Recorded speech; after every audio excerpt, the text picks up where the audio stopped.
The President has arrived.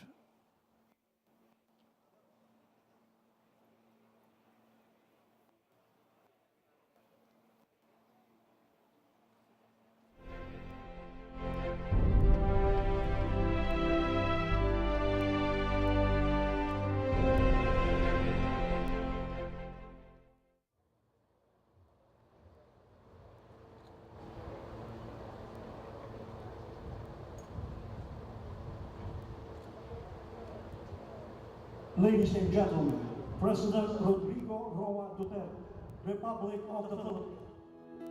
Ikaw ang Pangulo para sa pagbabago.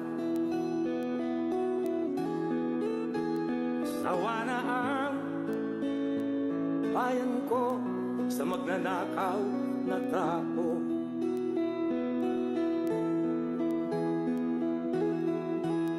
Madilim na kahapon,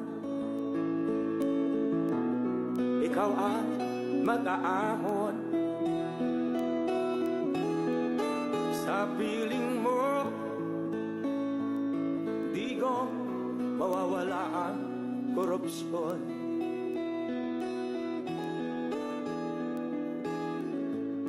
Tayo na, Pilipinas, tayo na magbago. Hawak kamay tayo para sa pag-asenso. Ikaw at ako.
The President shall now inspect the troops.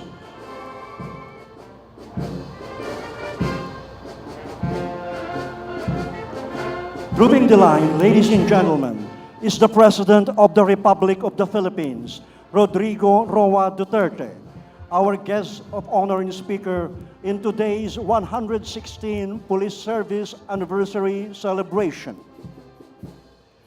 He is being accompanied by the Police House, Police Director General Ronald De La Rosa, Chief Philippine National Police, and the Honor Guard Commander, Police Chief Superintendent Liborio Carabacan, Chief Women's and Children Protection Center.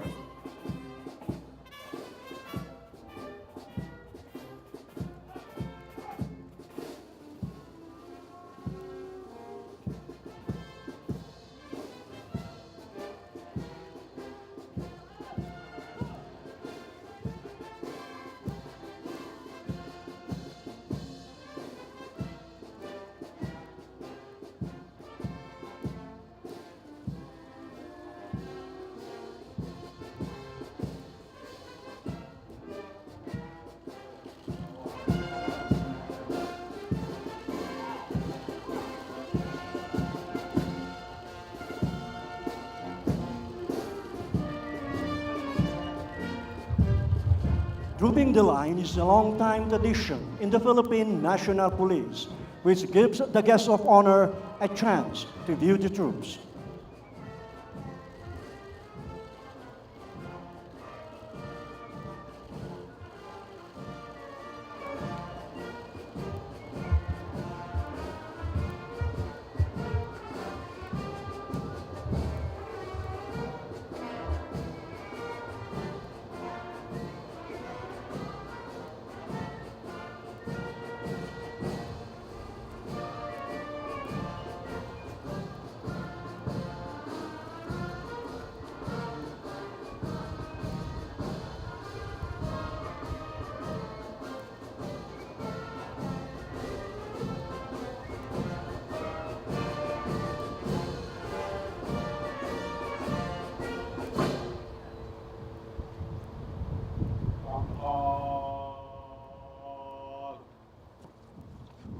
Ha!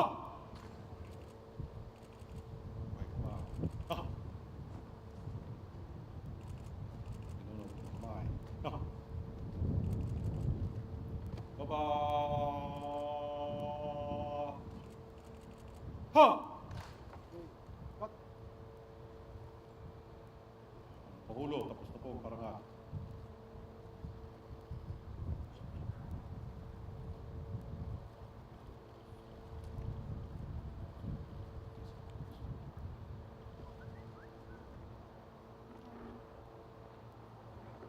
Makinig sa pahayag, mga kasama, pinapaabot ng ating panauhing pandangal, Pangulo ng Republika ng Pilipinas, Rodrigo Roa Duterte, ang kanyang taus-pusong pasasalamat sa parangal na ginawad natin sa kanya sa hapong ito.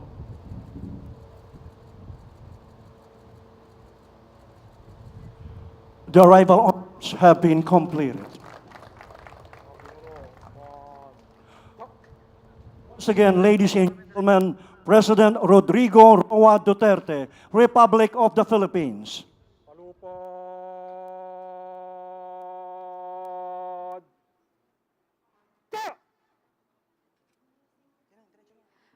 Please remain standing for the presentation of troops.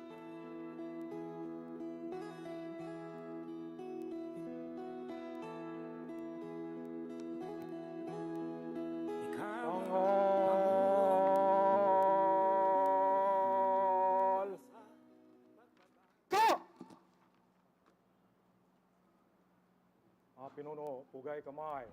Ha!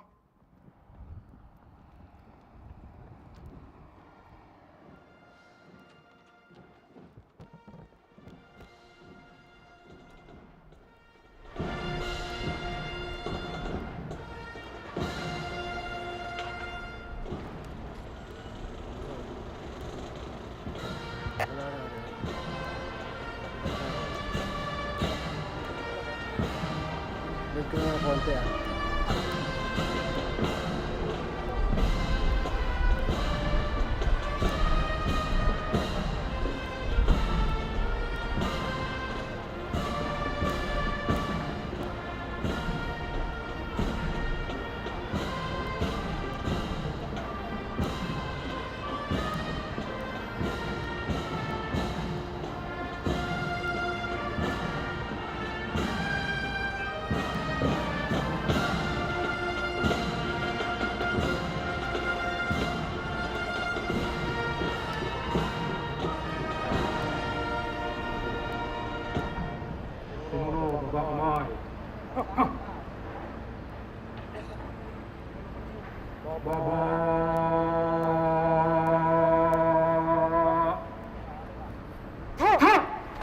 Thank you very much.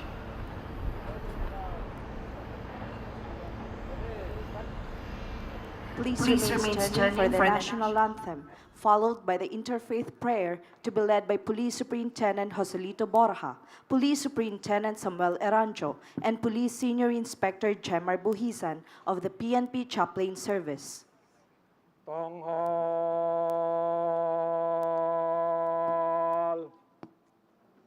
Ta!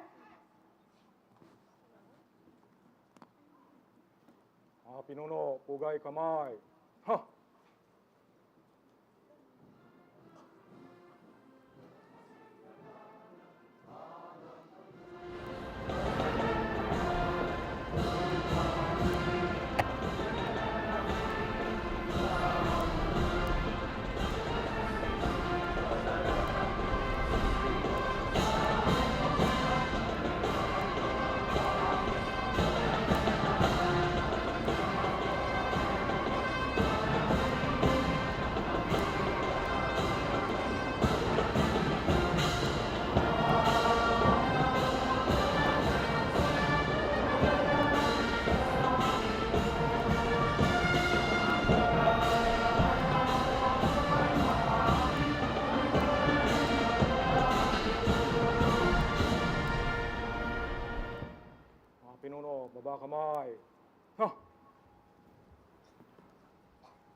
Baba.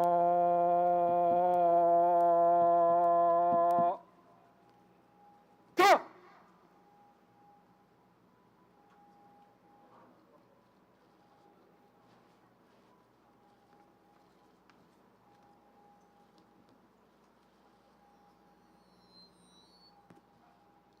Let us pray. Almighty God, you made us PNP personnel for a reason, to serve you, our country, and people. We humble ourselves to you as we gather today to celebrate the 116th Police Service Anniversary. Guide all PNP personnel for us to be the change that we want our organization and our nation to be, by having the passion and courage to turn away from actions and decisions that are against our mandate as law enforcers and public servants. We fervently pray that the conflict in Marawi may finally be resolved. May you always protect our troops and personnel who continue to fight violence and terrorism in the province. May you be the strength and armor of the people of Marawi and nearby provinces for them to overcome these trials and challenges that they are facing. Enlighten all our leaders under the leadership of our guest of honor and speaker, President Rodrigo Roa Duterte, Republic of the Philippines, so that we may be led in effecting genuine change in all our endeavors for us to realize true order and lasting peace that shall create a republic that is a better place to live and to do business. All this we raise unto your mighty name. Amen. You may now be seated.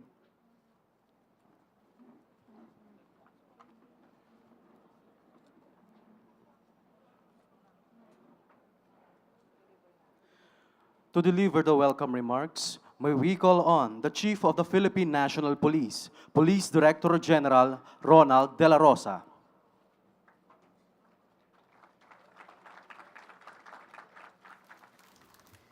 His Excellency Rodrigo Roa Duterte, President, Republic of the Philippines, sir.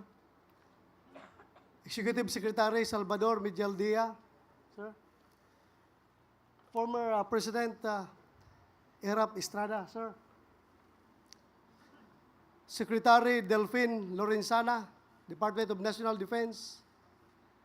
Undersecretary Catalino Coy, OIC, Department of Interior and Local Government. Secretary Vitaliano Aguirre of the Department of Justice. General Eduardo Año, Chief of Staff, Armed Forces of the Philippines, and the service commanders, members of the executive branch, members of the cabinet, members of the legislative branch, members of the diplomatic corps, foreign counterparts, officials and representatives of government agencies, members of the National Police Commission, Council of Elders, former chiefs of the Philippine National Police,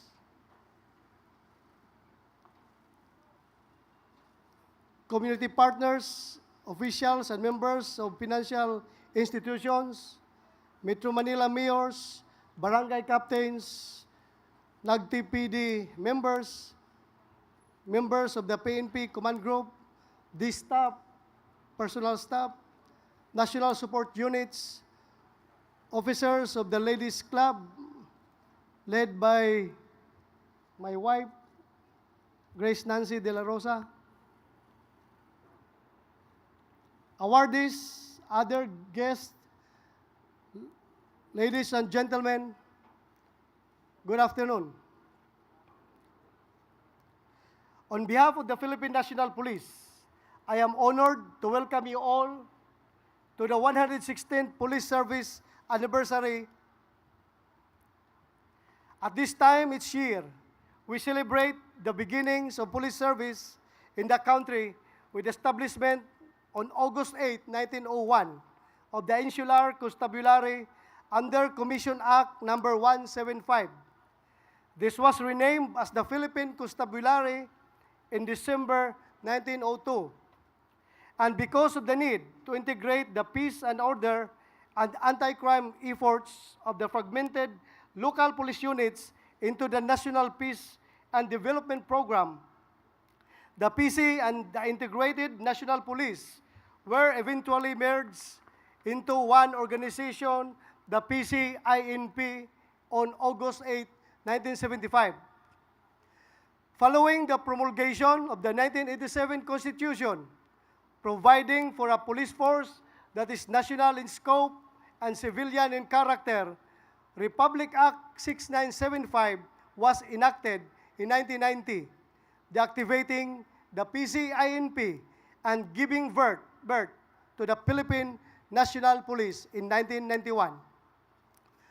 Over the past 116 years, Philippine Police Service has played a crucial role in shaping the nation's history, providing colorful chapters of gallantry and heroism that now serve to inspire the present generation of policemen and policewomen.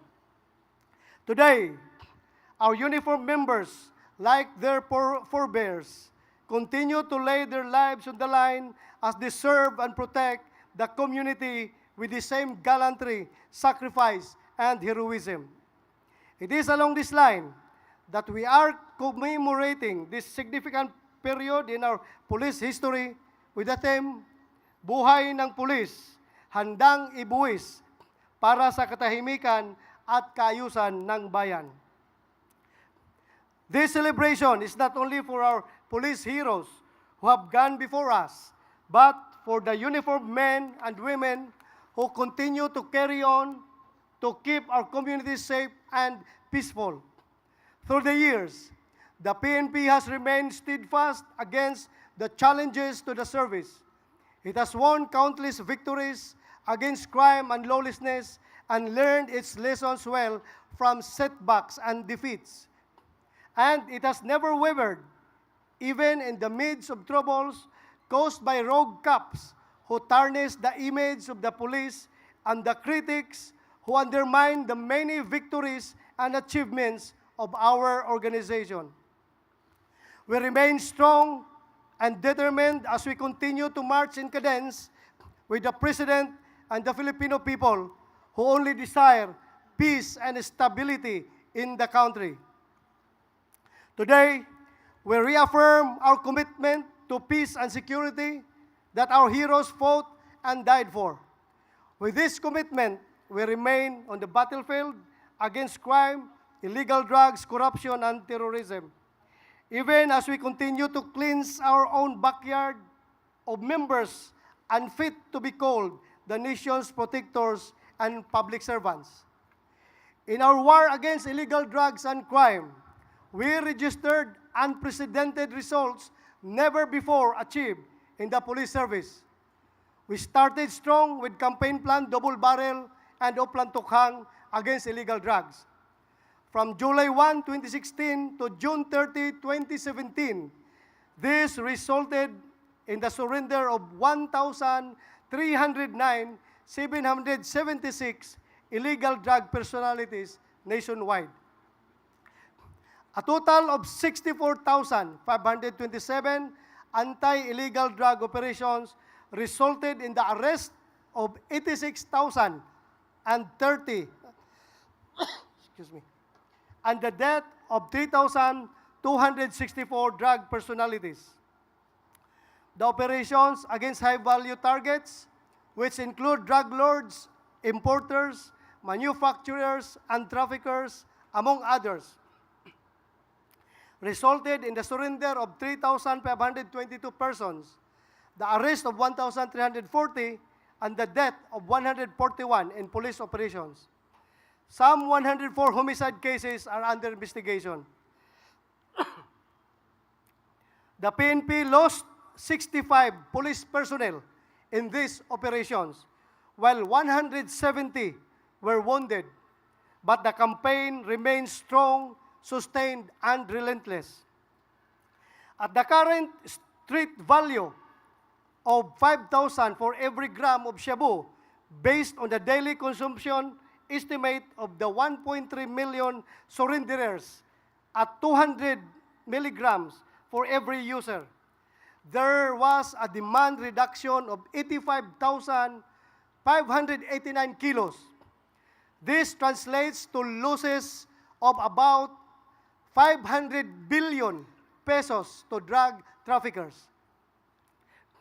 For the period July 2016 to June 2017, as compared to the previous period from July 2015 to June 2016, we saw significant decreases in what we call the 6 focus crimes as follows. Physical injury decreased by 17.44%, robbery by 33.94%, theft by 38.41%, carnapping of motor vehicles by 47.59%, carnapping of motorcycles by 39.86%, rape by 7.23%. For the same period, however, murder cases increased by 27.38% and homicide by 4.62%. This could be attributed to the sustained operations against illegal drugs. We recorded a substantial 26.78% decrease in the index crime volume for the same period. There was a significant decrease of 31% in the daily average focus crimes comparing the second semester of 2015 and the second semester of 2016 when Project Double Barrel was implemented. The reductions in the focus and prevalent crimes resulted from the effectiveness of Project Double Barrel as a strategy, not only to eliminate the illegal drug trade, but also to reduce crimes across the nation. More than 2 months ago, the Marawi siege took place, necessitating PNP support to our AFP troops. We deployed 1,102 uniformed personnel from different PNP units and, unfortunately, lost 5 policemen while 39 were wounded in battle. We may have lost men in Marawi City and continue to lose more in the war against crime and illegal drugs, but the PNP never loses heart, not when the streets are now becoming safer, not when people are grateful that there are now less drugs in the communities, not when we have no less than the President of the Republic, Rodrigo Duterte, who desires nothing more than to give every Filipino a drug-free and safe country, and who stays at the front lines of the war on drugs, leading us and providing the energy and courage to continue the fight no matter what it takes. And not when we have a president who takes the cudgels for the poor and the oppressed against the few, high and mighty. Kailanman ang pulis Pilipino ay hindi aatras sa hamon. Ngayon pa, kung kailan may presidente tayong ang tanging hangarin ay iligtas ang mga mamamayang nagiging biktima ng pang-aapi sa mga kamay ng mga taong makapangyarihan at mga taong walang ginawa kundi isahan ang gobyerno at mamamayan para lang matupad ang kanilang malalagim na hangarin. Hindi tayo aatras. Ngayon pa kung kailan may presidente tayong nagtataguyod sa mga karapatan at kabuhayan ng mga kababayan nating inaapi ng mga ilang makapangyarihan na naghahari sa ating lipunan. Yes, Mr. President, we heard you loud and clear when you reminded us not to nurture loyalty to your person. But I humbly tell you, sir, that you cannot take away from our hearts our loyalty to your ideals, dreams, and aspirations, particularly for a drug-free and peaceful nation that every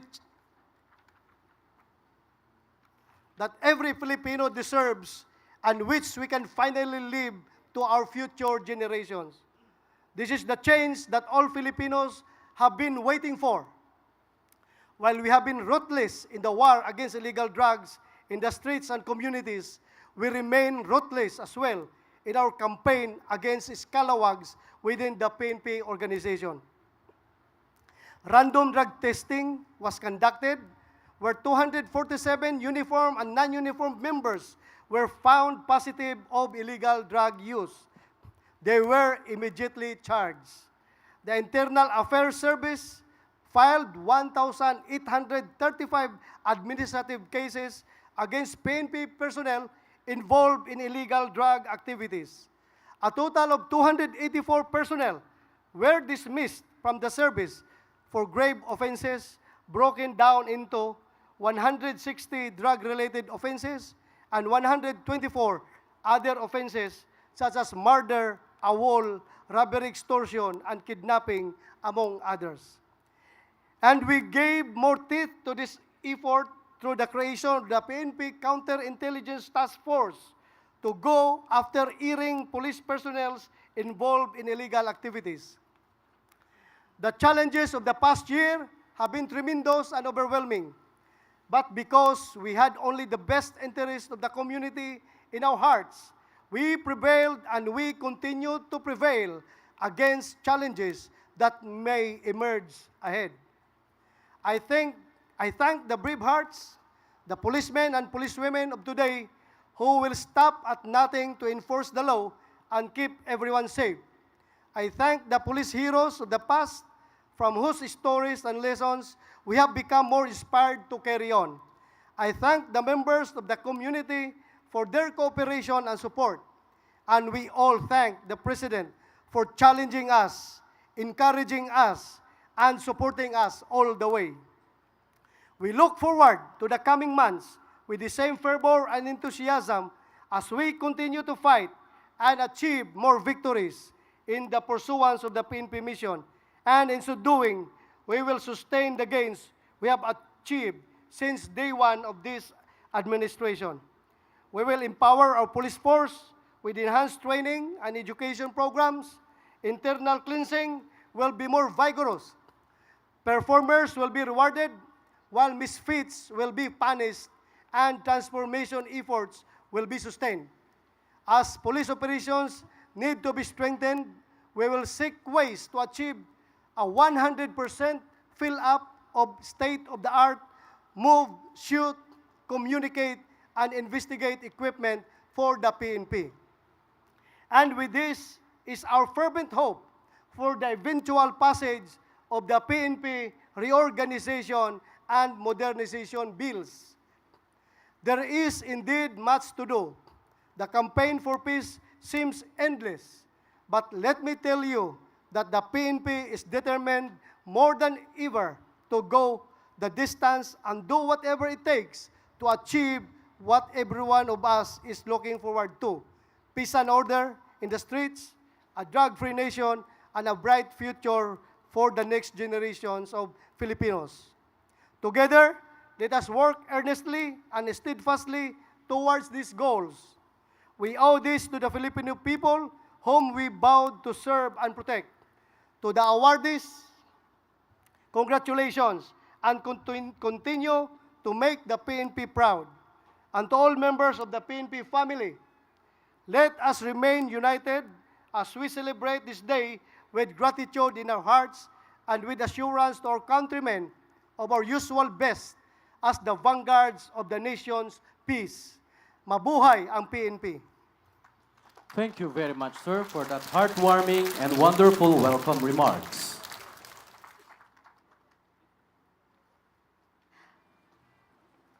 Ladies and gentlemen, we will now proceed to the presentation of awards to selected personnel and units of the Philippine National Police as a fitting reward to the outstanding services they have rendered.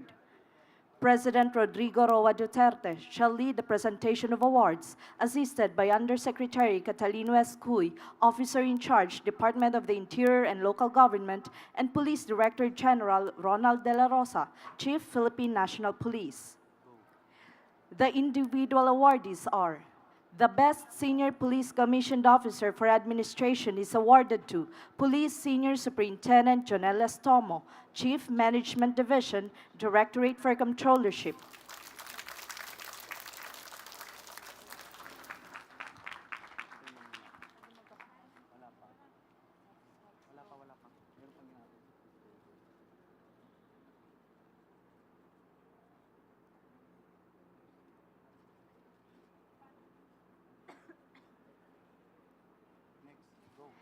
Best Senior Police Commissioned Officer for Operation is awarded to Police Senior Superintendent Rene Pamuspusan, Executive Officer, Directorate for Operations.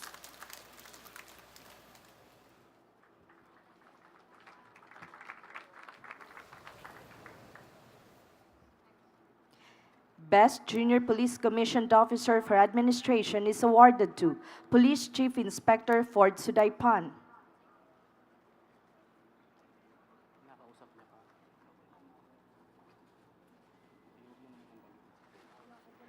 Chief Strategy Review and Scorecard Section, PNP Special Action Force.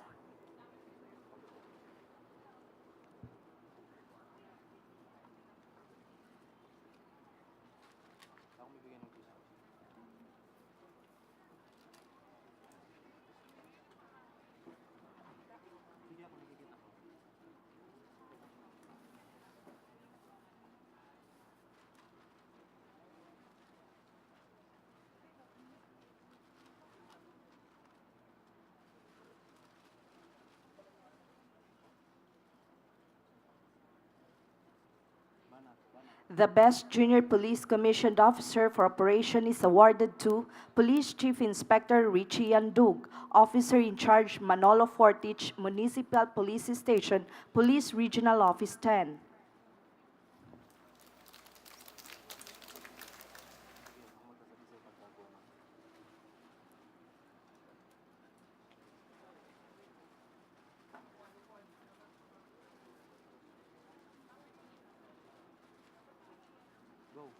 Best Senior Police Non-Commissioned Officer for Administration is awarded to SPO4 Francisco Alfeche, Municipal Executive Senior Police Officer, Glen Municipal Police Station, Police Regional Office 12.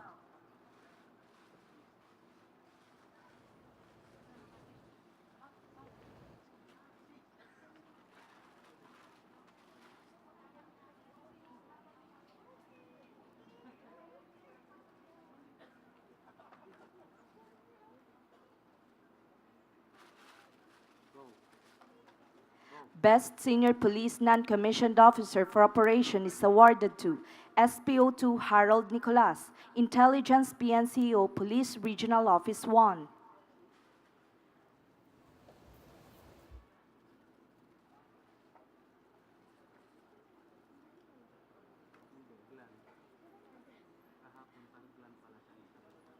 Best Junior Police Non-Commissioned Officer for Administration is awarded to PO1 Juan Carlos Ventura, PIO PNCO, Police Regional Office 1.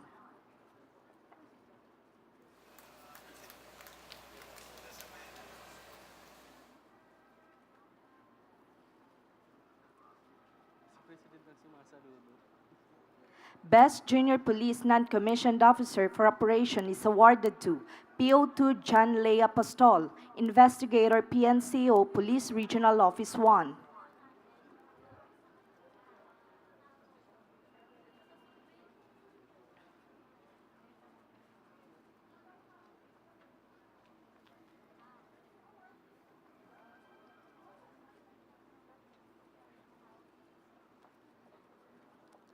Best Non-Uniformed Personnel Supervisory Level is awarded to NUP Grace Abalde, Admin Officer 5, Police Regional Office 10.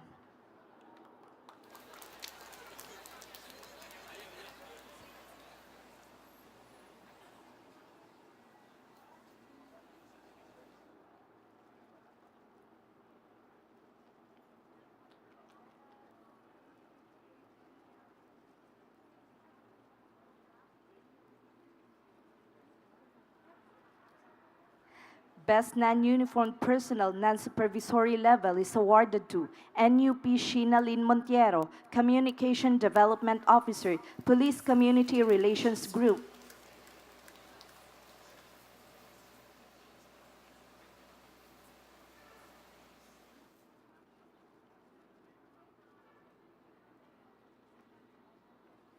Individual award for anti-illegal drugs operation is presented to Police Chief Inspector Jovi Espenido, Officer in Charge, Osamis City Police Station, Police Regional Office 10.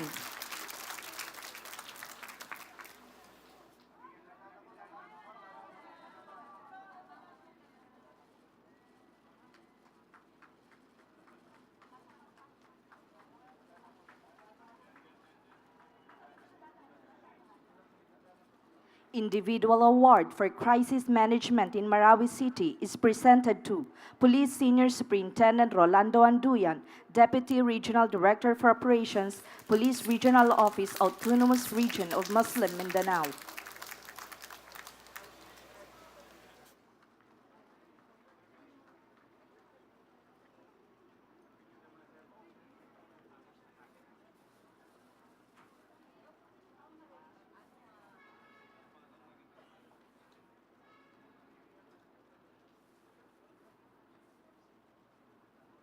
For the special individual awards, special awards on law enforcement operation in Marawi City is presented to Police Superintendent Rex Arvin Malimban, Deputy Chief Logistics Management Division, PNP Special Action Force.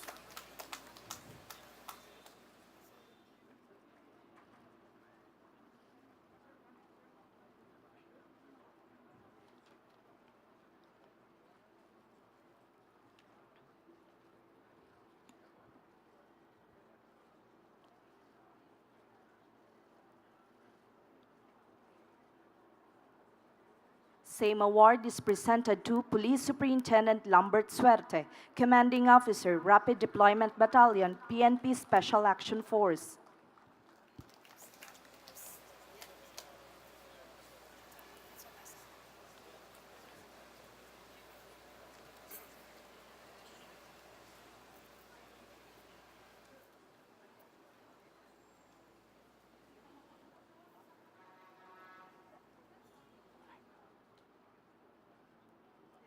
Same award is presented to SP1 Erwin Garalde, Company Executive Senior Police Officer, 84th Special Action Company, Rapid Deployment Battalion, PNP Special Action Force.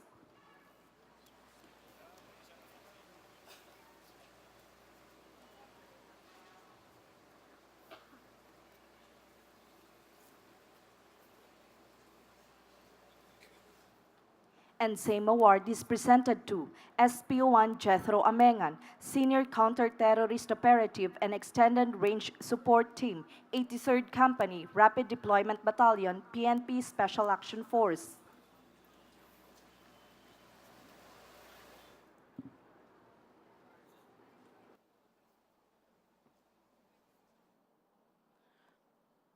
The recipients for unit awards. Best Police Regional Office is awarded to Police Regional Office 1. The award will be received by the Regional Director, Police Chief Superintendent Charles C. Collado.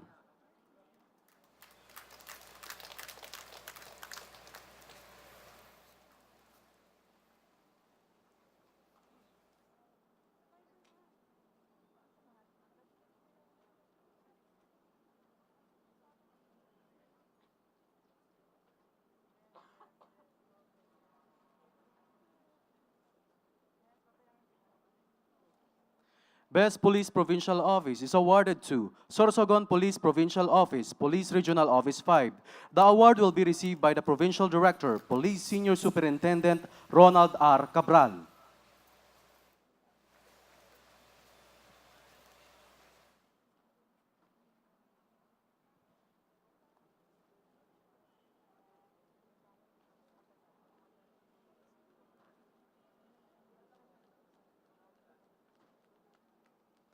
Best City Police Office is awarded to Iligan City Police Office, Police Regional Office 10.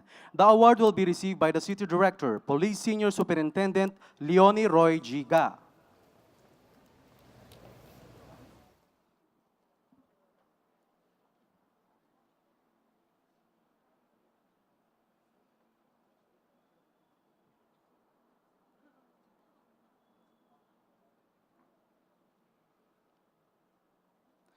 Best City Police Station is awarded to Vigan City Police Station, Police Regional Office 1.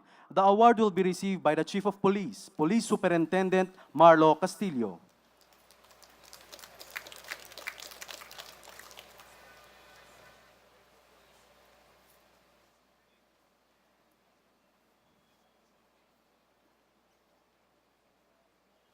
Best Municipal Police Station is awarded to San Jose Municipal Police Station, San Jose de Buena Vista Police Regional Office 6. The award will be received by the Chief of Police, Police Chief Inspector Juvie E. Cordero.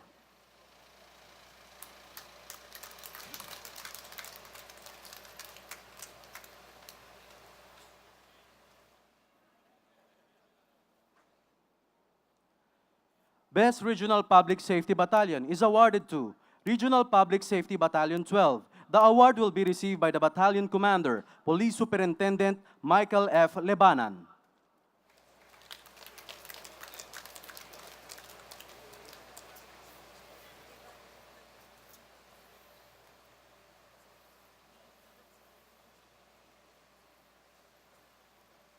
Best Provincial Public Safety Company is awarded to Bukidnon Provincial Public Safety Company, Police Regional Office 10.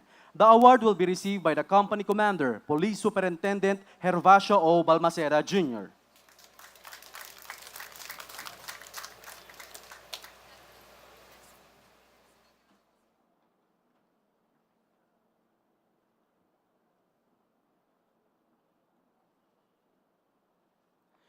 Best City Public Safety Company is awarded to Davao City Public Safety Company, Police Regional Office 11. The award will be received by the Company Commander, Police Superintendent Ireneo G. Caburnay.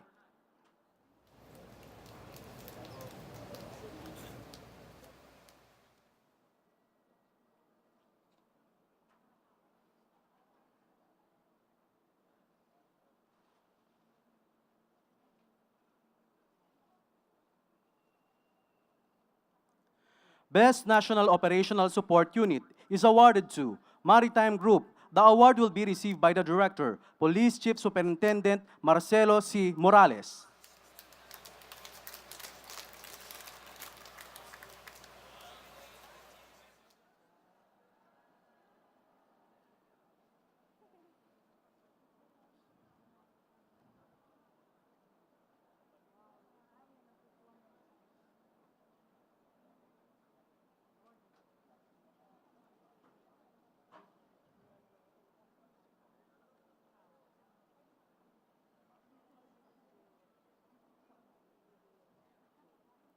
Best National Administrative Support Unit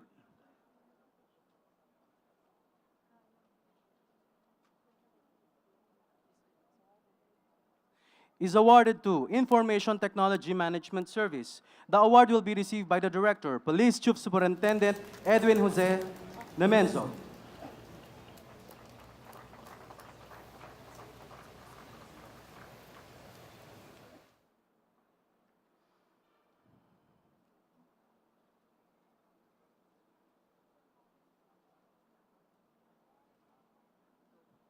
Best Women and Children Protection Desk is awarded to Regional Women and Children Protection Desk, Police Regional Office 7.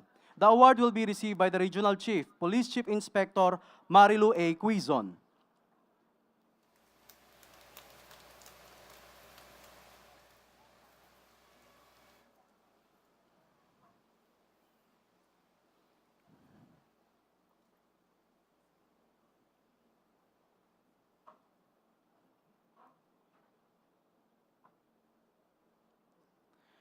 Best Regional Police Human Rights Desk is awarded to Regional Police Human Rights Desk, Police Regional Office 7. The award will be received by the Regional Chief, Police Superintendent Maribel B. Gatigan.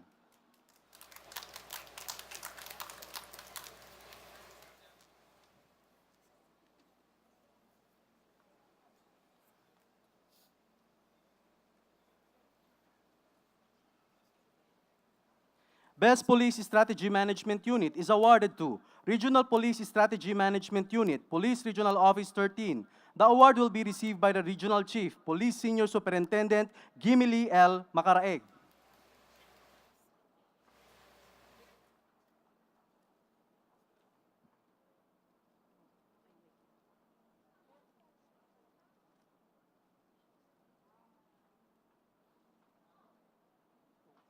Special Unit Awards on Counterintelligence Operation is presented to Counterintelligence Task Force. The award will be received by the Task Force Chief, Police Senior Superintendent Jose Chiquito M. Malayo.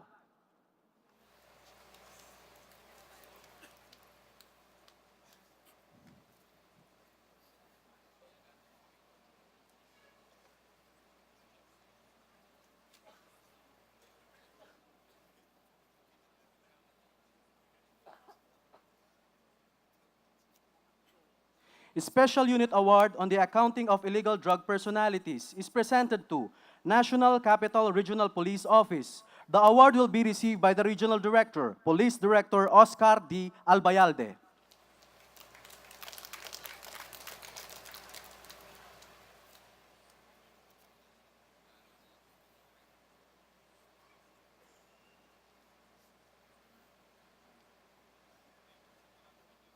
Same award is presented to Police Regional Office 3. The award will be received by the Regional Director, Police Chief Superintendent Aaron N. Aquino.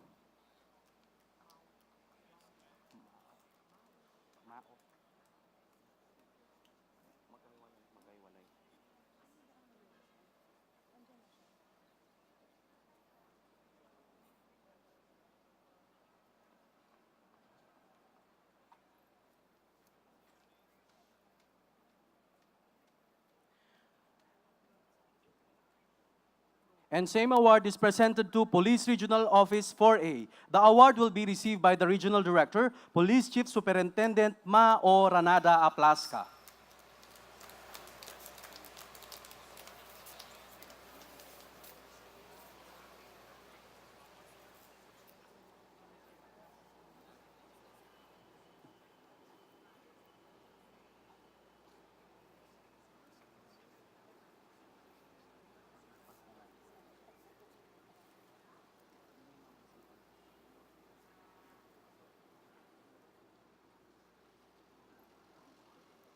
Thank you very much, Mr. President, and congratulations to our awardees. Ladies and gentlemen, to introduce our guest of honor and speaker, may we call on Executive Secretary Salvador Medialdea.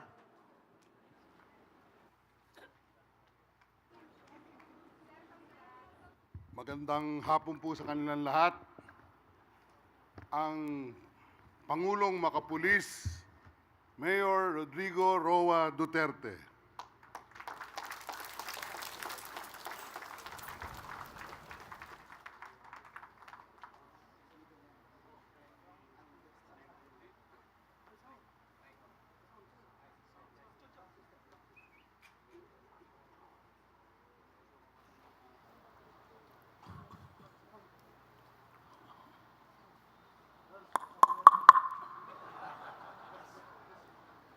Kindly take your seats. Thank you for your courtesy. Troop Commander, give the order of Tikas Pahinga.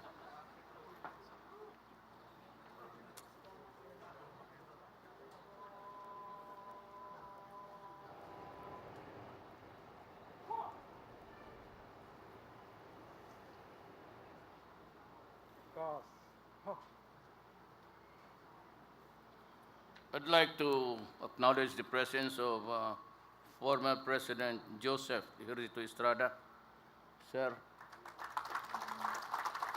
Excellencies of the Diplomatic Corps, Executive Secretary Salvador Medialdea, and the other members of the Cabinet, Undersecretary Catalino Coy, Officer in Charge, Department of Interior and Local Government, Police Director General Ronald De La Rosa, AFP Chief of Staff General Eduardo Año, and the Major Service Commanders, our outstanding PNP awardees for 2017, I bring with me the warm felicitations of the Filipino people and of the entire country for your service to the country. Mga opisyal at empleyado ng Philippine National Police, mga kasama ko sa gobyerno, mga mahal kong kababayan. As usual, I have only 2 pages of speeches here. I will finish this in about 1 minute and 2 seconds. Is that all right with you, media? Then after that, we go home. Yeah. You know, I might, if I have time, to read the prepared speech. It is short, but it is almost words of dedication and tears for our policemen. But let me rumble on first to a few nagging questions. There had been a lot of police operations in the past that resulted in the killing of, for example, the Albuera mayor who was killed inside the detention cell, and recently Mayor Parahinog of Osamis City. You know, the police and the military, let us be clear on this, are directly under me.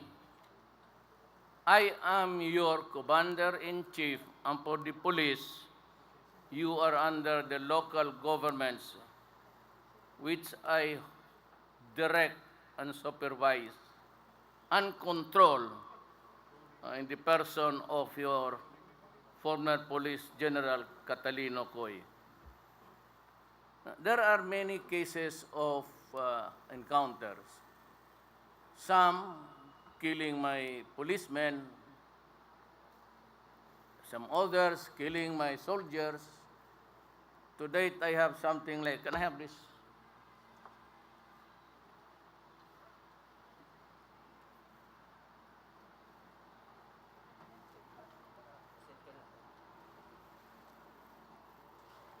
You know, policemen killed in police operations, drug-related. I have lost 83 lives of policemen. The AFP, including the raids in Mindanao, where they are met with M16s and bazookas, I have lost 289 assisting the police in the war against drugs. And time and again, I've been warning this country about the pitfalls of being a narco-politics country. Albuera, who was controlling the drug syndicates on the western side of, eastern side of Visayas. Ito namang Osamis nito, he was controlling drugs. In one instance, there was about one team of police operating against the drug people. And he never really bothered to ask who they were, and they were mowed down. About 5 policemen in the team ang nabuhay ang team leader. It's a policeman under the hold and sway of the narco-politicians, the mayors, the governors, the barangay captains against government. In the subsequent investigations, particularly the Albuera mayor, who was killed inside the cell, and while being served with a warrant by the police, prominent of whom was the supposed leader, Colonel Marcos, Major. And it was an operation, Gun Ori, and the police killed the mayor there. When the report came to me, I asked, and I've been asking you to tell me the truth. Whatever your problem may be in connection with your work, tell me the truth. Do not lie to me so that I can help you with the truth. When the news broke out I asked the people there on the ground, and I said, what really happened? And said that he had a gun, and that he was gunned down by the police while being served the warrant. And others said that he was robbed, it was a case of a rob out, and he was killed extrajudicially. You know, as the chief of all the police, because the Constitution says the President shall be Commander-in-Chief of all armed forces in the country. So I asked the police side, and they stuck to their story that it was really a case of a gunfire. And I had no reason to believe that the policemen were lying. Albuera mayor killed more than 7 policemen during his time who resisted these illegal criminal syndicates. And nothing happened. In this country before, even if you are a colonel, police, army, and if you're up against politicians, powerful, who have been there for decades, controlling the votes, or no voting is allowed on that day in an election. They were so powerful then because they had the connections upstairs. And all they have to do is call the governor and some, but not all, congressmen, and they would simply pick them on and call Malacanang and say, Mr. President, stop this because he is our valuable leader in politics. So I thank God that I was elected president. There was no congressman except about my hometown, actually, Davao, and no more. I had two. Another one, a lady from Mindanao also, the governor, but since she's a lady, we will not name her. Basta tumulong lang siya sa akin. So there are about 2 governors of so many, how many? We have about 120 governors. And I had no single congressman, no city or municipal mayor supporting me. I won by 16 million, 6 of which was really my margin against my next opponent. So you would say that I am a president who is freed of the vagaries of politics. Until now, I can tell you, I can bug Malacanang every day if you want.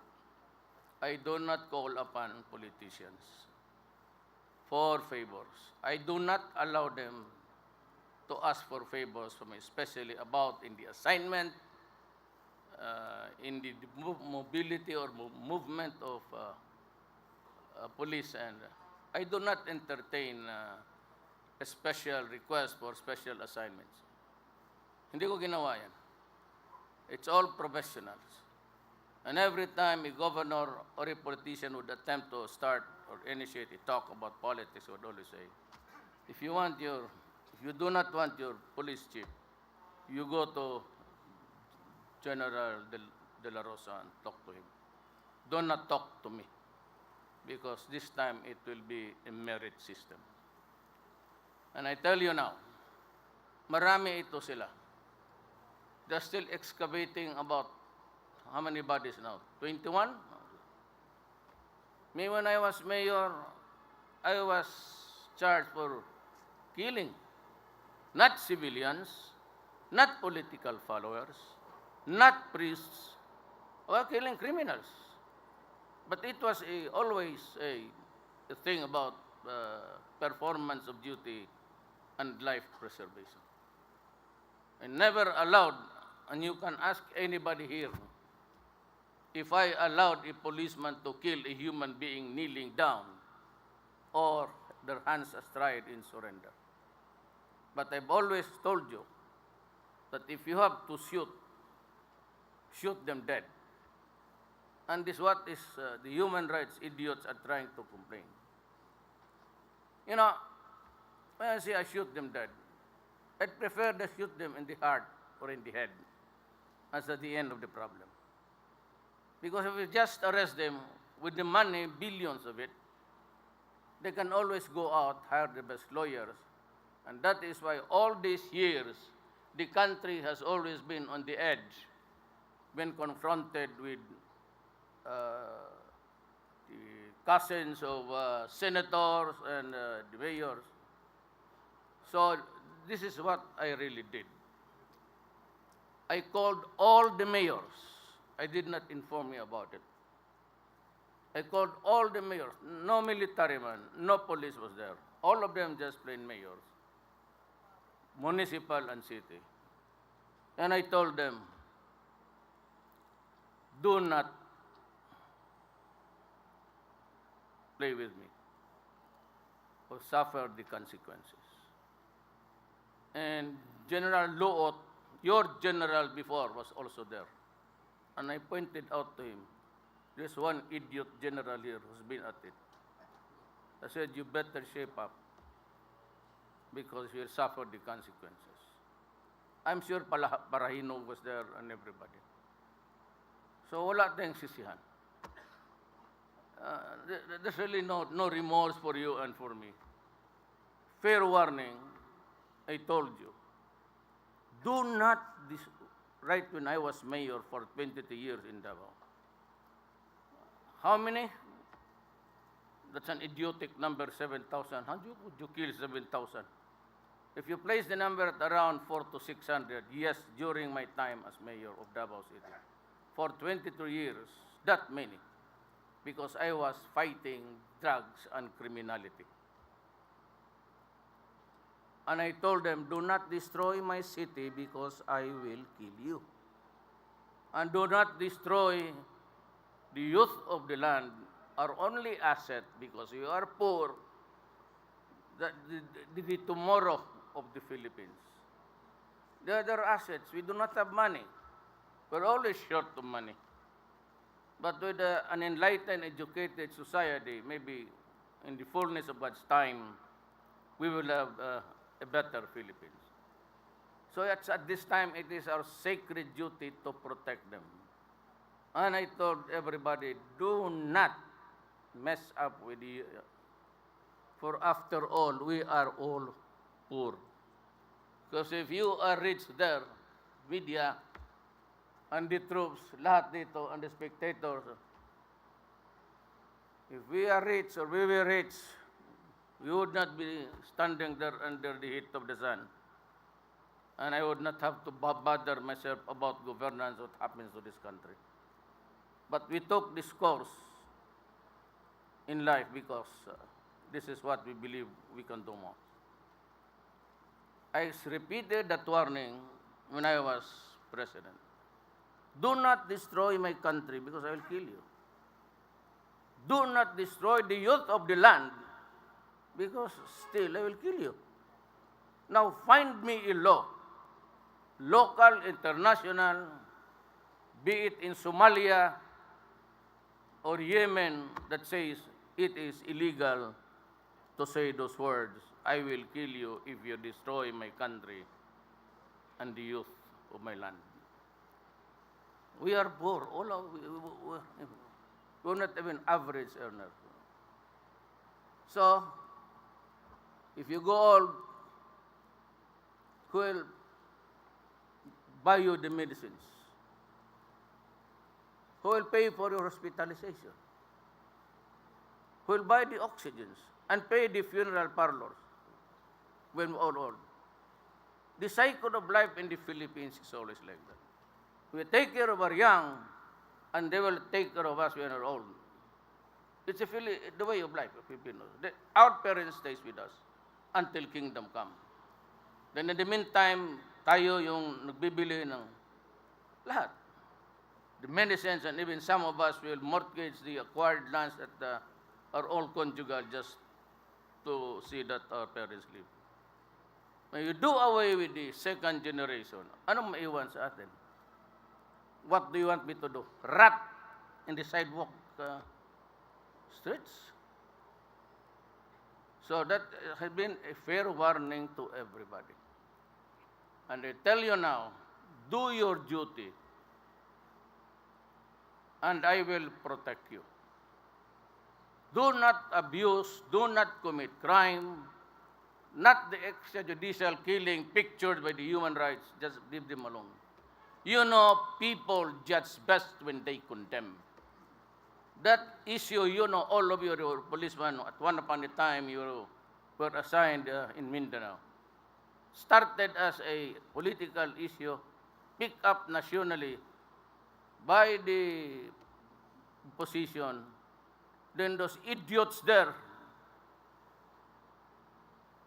in Europe and in America pretending to be the moral guardians of this planet called Earth invented all of these things. Kayo, you were once upon, your chief was once upon a time, General Coy also was once upon a time, he passed by my place as chief of police.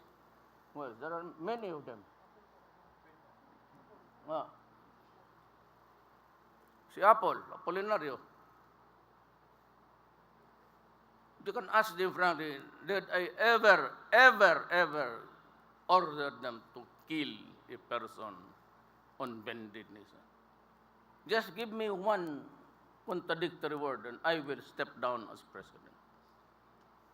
But you know, the one thing that I really hated, and that's why I give them a bad mouth, because they are so naive and stupid that they come here and visited the Secretary of Justice, who was all along running the show of shabu and illegal drugs inside the prison. And that is what is happening in Mexico and in China.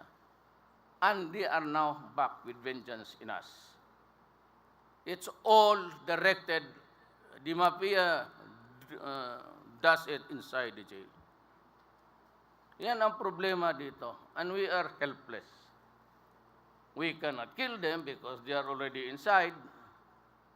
We cannot imprison them because they are already in prison.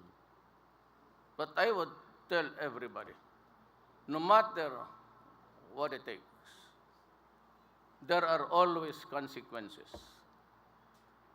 Me, if there is a shootout, if they offer the slightest violent resistance, if you have to shoot them, shoot him in the head. For after all, you have had training about shooting. If they want to put up a violent fight, thereby placing yourself, the lawman, in jeopardy, go for it. That is my order. You feel that your life is in danger, go ahead. Do not come empty-handed. You know, in the case of the policemen who are not charged, Marcos, the Secretary of Justice is here, Vit Aguirre. Not only that he's a Chief Justice, the Justice Secretary, rather. I tell you about the justices who are my classmates. We are all classmates. There are about three of them in government. Two are justices of the Supreme Court. One is our. In a cabinet meeting, I told them, you go for the truth there. I have the theory of the police. Go and find out what's the truth. And he said, from the witnesses we gathered from outside, not from the policemen. He said, it all points to murder. And I said, go ahead. Go ahead, file the case. Hindi ako nakikiusap. Yan, tanongin niyo. I never influenced my Secretary of Justice in saying, you better file a lesser charge. Go ahead, file. Let the courts hear it. Then if they are convicted, it's my turn now. There is a trial, convicted, sentence, and this is the last step. There is the president. And if after the trial, if I still find out with all the cross-examinations and all the things, if they are really innocent, I will pardon them. Immediately after the reading of the promulgation of judgment, either for conviction or sabihin ko sa judge, you free him because I just pardoned. Why? Because I believe in his story. Why? Because he is my subordinate. You are all my subordinates, and you are supposed to follow instructions. If I think that your behavior was misinterpreted, or because of politics, or simply they just don't want you, or human talk, especially Parahinog, all those policemen assigned all these years, some of them who went against his illegal activities were a lot of policemen murdered by Mayor Parahinog, including the killers of those policemen with him. I will be visiting Osamis. I will not tell you when, but I will warn the policemen there. Yung kasama ni Parahinog and his cahoots or members of the PNP and who are responsible for the death of the 6 soldiers before, you will have your comeuppance.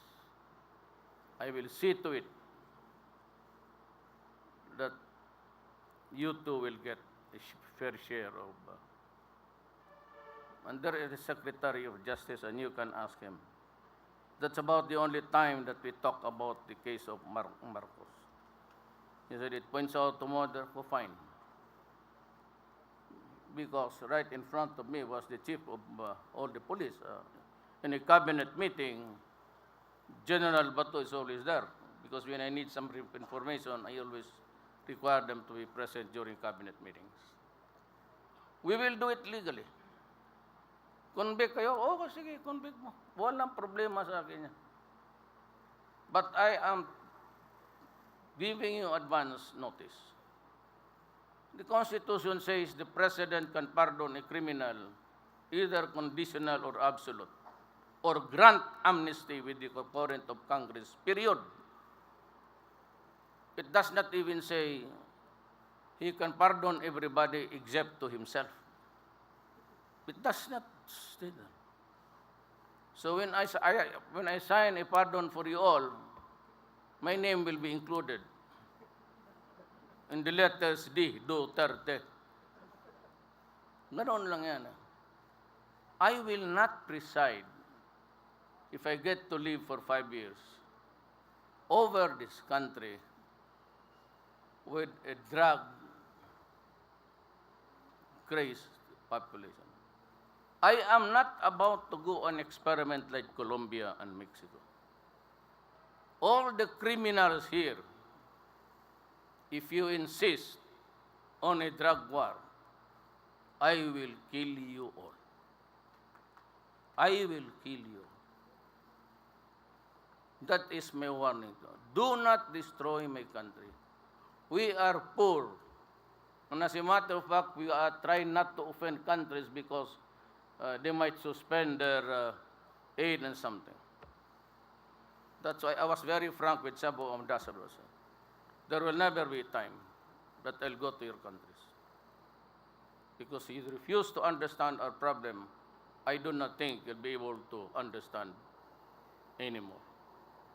You are so engrossed in the lives of criminals, forgetting the narco politics which could bring this country down. Oh, it's that tethering edge. The lives of those idiots, then, if I kill them 100 a day, will not bring this country down to the dogs. But if you allow politics to enter into the mainstream of the Filipino life, then we are in danger. So, for my for my take. Do not do it during my time. Kayong mga drogista, you will live a little bit longer. You just wait. But never, never. I have shown it, and I will do it, and do it again and again, until I shall have wiped out you from the face of the earth. Yan lang ang tandaan ninyo.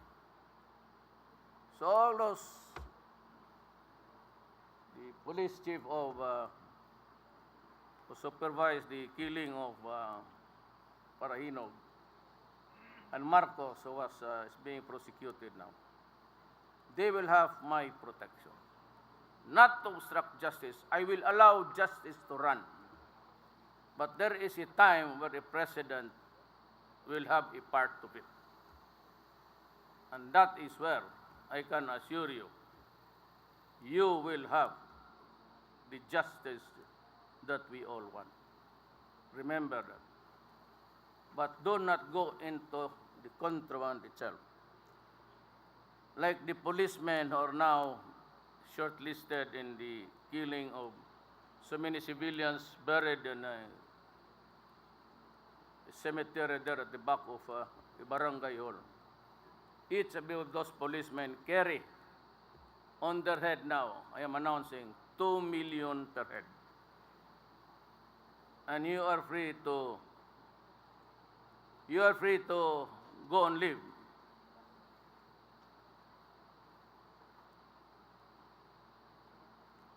I don't know. You just, I'll cut short my speech, sir, so that you will have a chance for a crack at the 2 million of those idiots of your men that are fucking the Filipino. Yun lang ang iwan. 2 million per head. Dead or alive. Better dead, because I have to pay for the funeral parlor. That is an added expense. The other, buy rice for the people. Maraming salamat po.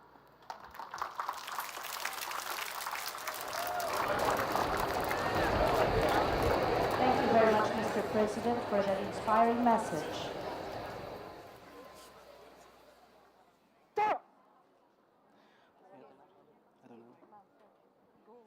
Please be seated.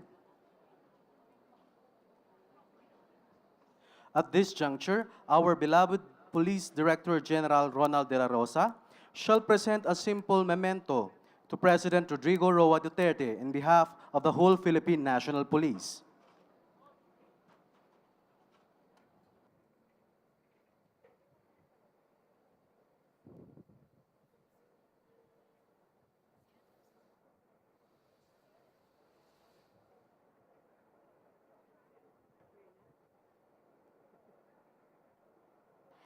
The memento is a staff field service uniform. The uniform is exclusively used by staff personnel, printed with raster image represented by 3 or 4 component intensities. Along with the uniform is a black beret that is exclusively worn by staff personnel.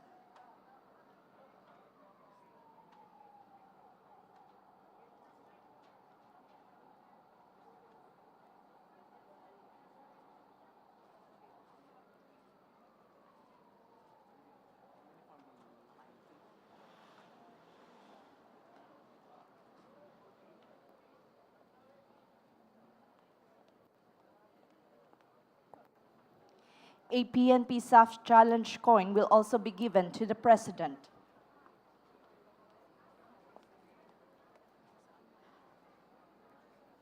Likewise, a Kevlar will also be given to the President.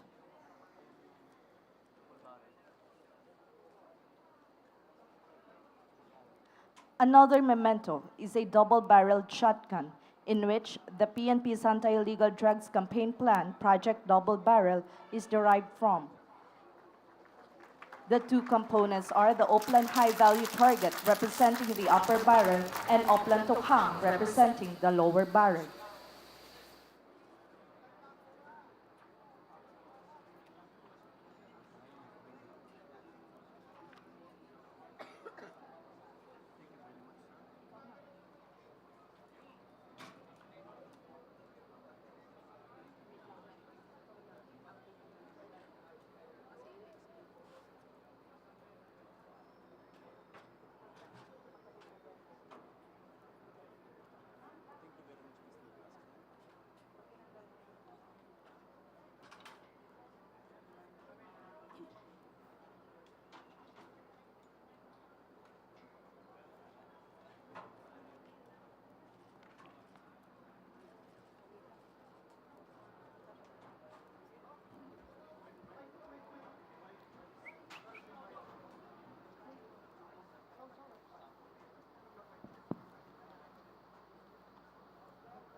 Maraming salamat po.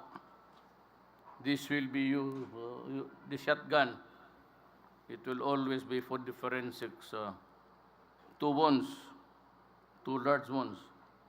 Yung hirap tayo ngayon, I do not have the money yet, but I am ordering the AFP to start the training of about 5,000 and sa police 2,000. I want you self-trained. I do not have the luxury of waiting, but we are not as yet really, but we are there almost. So I have to prepare. I do not have the funds, but I can maybe provide 5 and 2 or 5 and 3. 3 policemen, self-trained. Just the one that my twin brother there standing. Pati yung sa special forces or ranger. I want tough and learned soldiers. I want a strong military, a strong armed forces, and a strong police. And when we are there, we'll be able to fight the enemies of the state better and more equipped. I said you will have a priority in governance. And this time, I have disallowed the PNP and the armed forces to buy second-hand arms, airplanes from anywhere. If we do not have the money, we will just fight them with the bolo.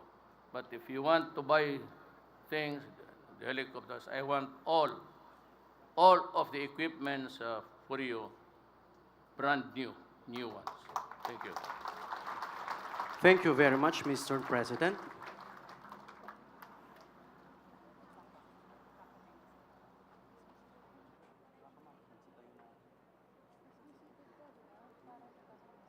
Magsitayo po tayong lahat at awitin natin ang PNP Lingkod ng Bayan.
Please be seated. We shall now witness the pass in review. May we request the awardees to proceed in front.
May we request President Rodrigo Roa Duterte to move forward to acknowledge the troops during the passing review to be assisted by Police Director General Ronald De La Rosa. Ladies and gentlemen, the passing review.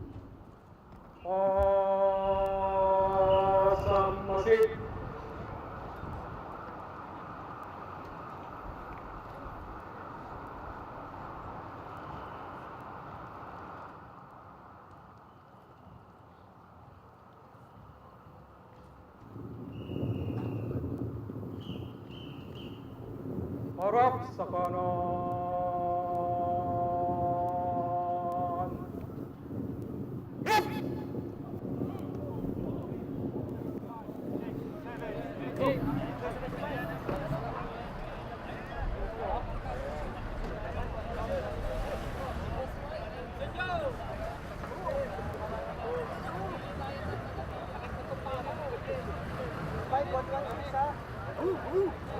Talupad. Unang talupad. Pasalong.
Approaching Grandstand, ladies and gentlemen, is Troop Commander and Staff, led by the Troop Commander, Police Director Edwin Roque, his staff, Chief Superintendent Rosales, Chief Superintendent Casimiro, Chief Superintendent Veracruz, and Chief Superintendent Hinanay.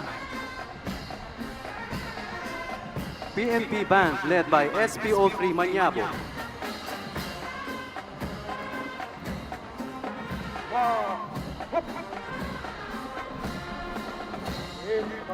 First Battalion Commander and Staff, Senior Superintendent Javeria, Superintendent Lofranco, Superintendent Talay, Superintendent Usman, and Superintendent Gantang.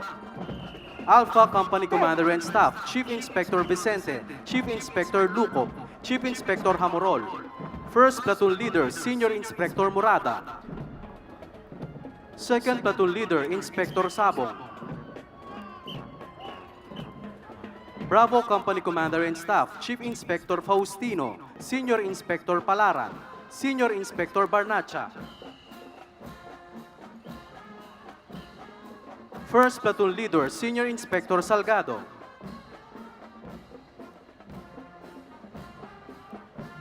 Second Platoon Leader, Inspector Estilles.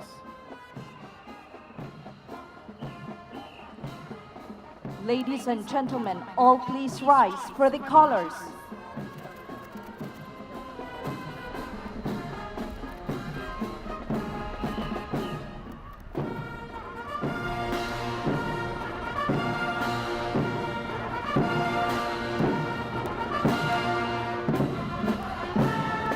Thank you. Please be seated. Color Officer, Senior Inspector Naboye. Second Battalion Commander and Staff, Senior Superintendent Amparo, Superintendent Ramos, Superintendent Vito, Superintendent Edolmo, and Superintendent Abayari. Charlie Company Commander and Staff, Chief Inspector de la Cruz, Senior Inspector Paler, Inspector Perona. First Platoon Leader, Inspector Blanes.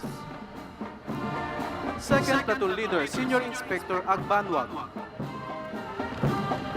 Delta Company Commander and Staff, Chief Inspector Yema, Senior Inspector Changatak, Inspector Montud. First Platoon Leader, Inspector Lozano.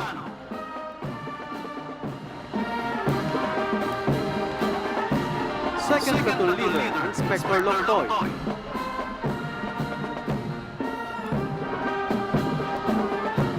Approaching ladies and gentlemen is the Northern Police District Civil Disturbance Management Contingent. Equipped with non-lethal weapons, they are ready to ensure the protection, safety, and welfare of the public and demonstrators as well with maximum tolerance.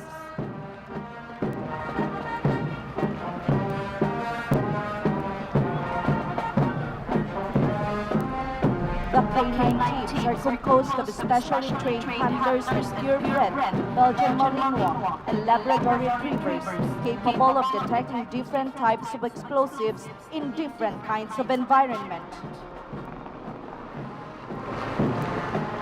The MK3 caliber Icar robot is a medium-sized robot equipped with 2 robotic arms capable of remotely applying render-safe procedures on any types of bombs or IEDs.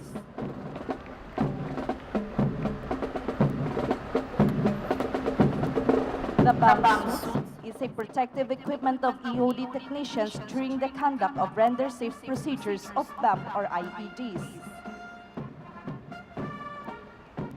Formerly known as the Special Operations Squadron, passing in front of you is the elite unit of the Philippine National Police Aviation Security Group, tasked to address the threat of terrorism to the peace and order in general and the security of civil aviation industry in particular. The Maritime Group Special Operations Unit protects the territorial waters of the Philippines. With skills in search and rescue operations, the water search and rescue teams of Maritime Group always aims to deliver fast and dynamic services. Now, ladies and gentlemen, unique to Quezon City Police District is the bike patrol or the tourist police of the 12 police stations. Approaching the grandstand, ladies and gentlemen, is the Tactical Motorcycle Riding Unit of NCRPO.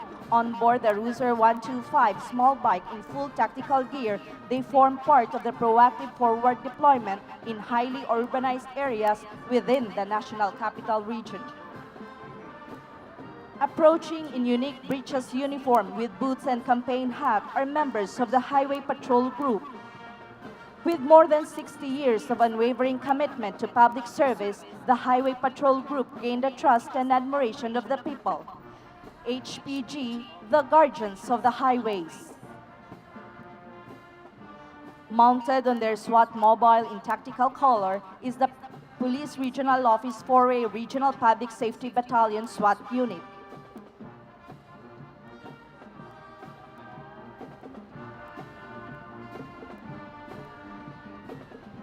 Scene of crime operation is a forensic procedure performed by trained personnel of the PNP Crime Laboratory.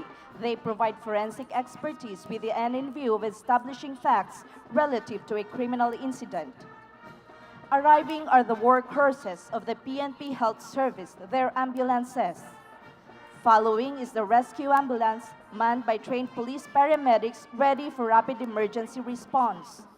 And behind are the 2 newest vehicles of the PNP, the chemical, biological, radiological, nuclear, and explosive van, or better known as Seaborne Van. Managed and operated by the PNP Communications and Electronic Service, is the PNP's frontline vehicle.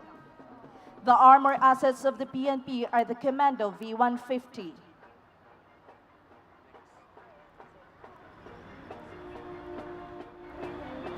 The Chief Bato and Tatay Digong mascots with PO1 Magalang, PO1 Matapat, and PO1 Matikas. Also with them are the puppets Tatay Digong, Chief Bato, Kid Miguel, PO1 Makisig, Boy Bangag, and Boy Tulak are integral part of the PNP roadshows used in the left-hand approach in the Upland Double Barrel Reloaded, the PNP's anti-illegal drugs campaign.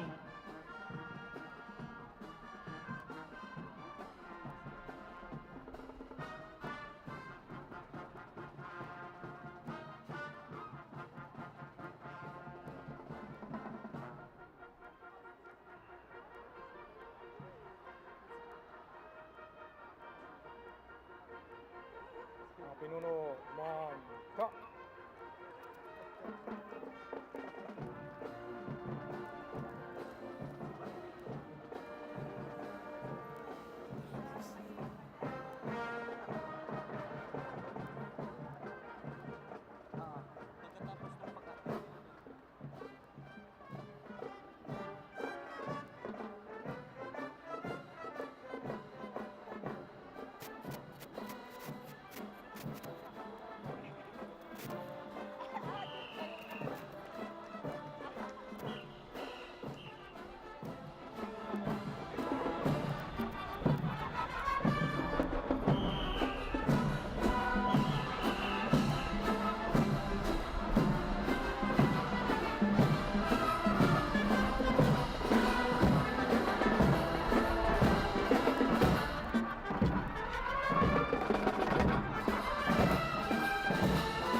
Ladies and gentlemen, once again, the troop commander and his staff.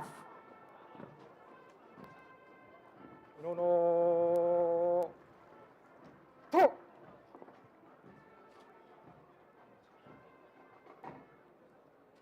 Mahal na Pangulo, tapos na po ang parangal. Rap sa kanan, rap. Pasulong, liko sa kaliwa. Kag! Hindi, pagkamay. Tapos kumamay.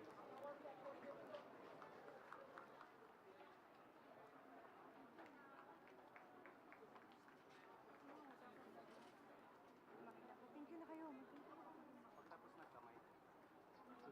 Yung sa last.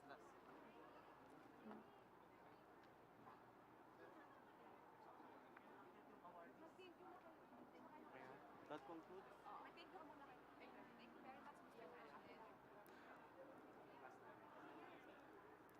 Thank you very much, Mr. President. And that concludes our activity this afternoon. We thank everyone for joining us.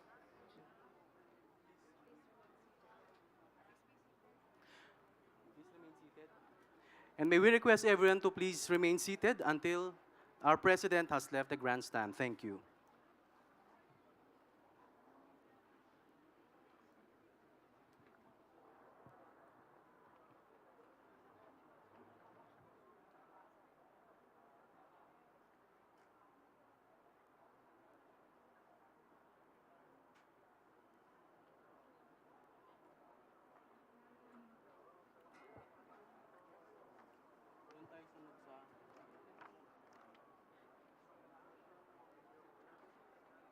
Sir, maraming salamat. Pasensya na, kulit-kulit ko talaga. Okay, thank you then. Thank you very much. Congratulations. Ang ganda. Congratulations.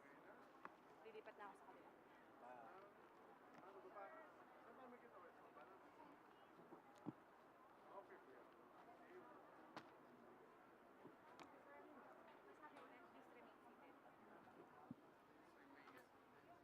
May we request everyone to please remain seated. Thank you.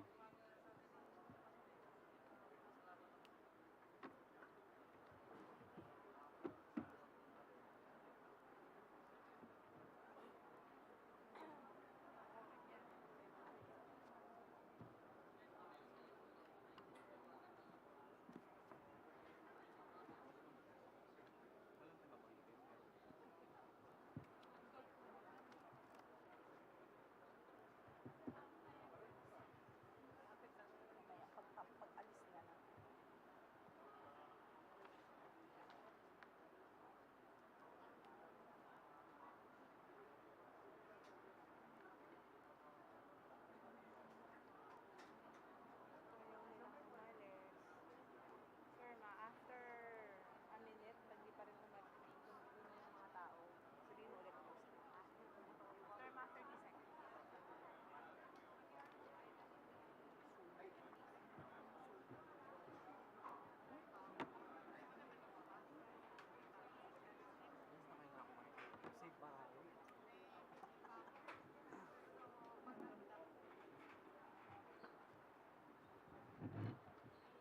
Safe from Moraga.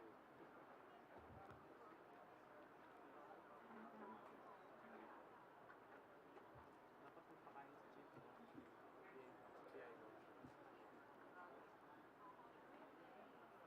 Wala kaming pasok.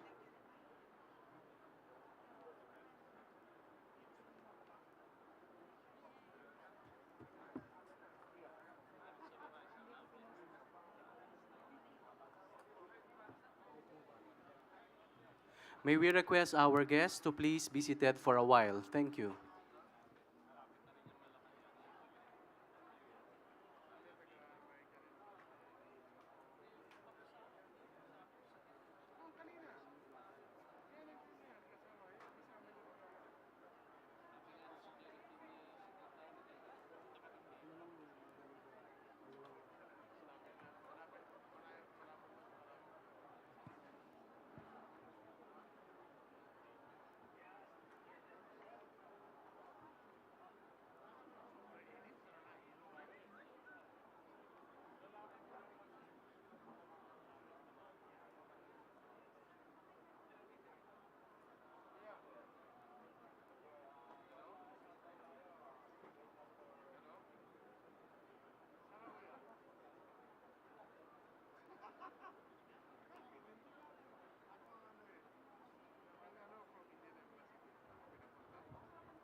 madilim na kahapon, ikaw ang mag-aahon. Sa piling mo, di ko mawawala ang korupsyon.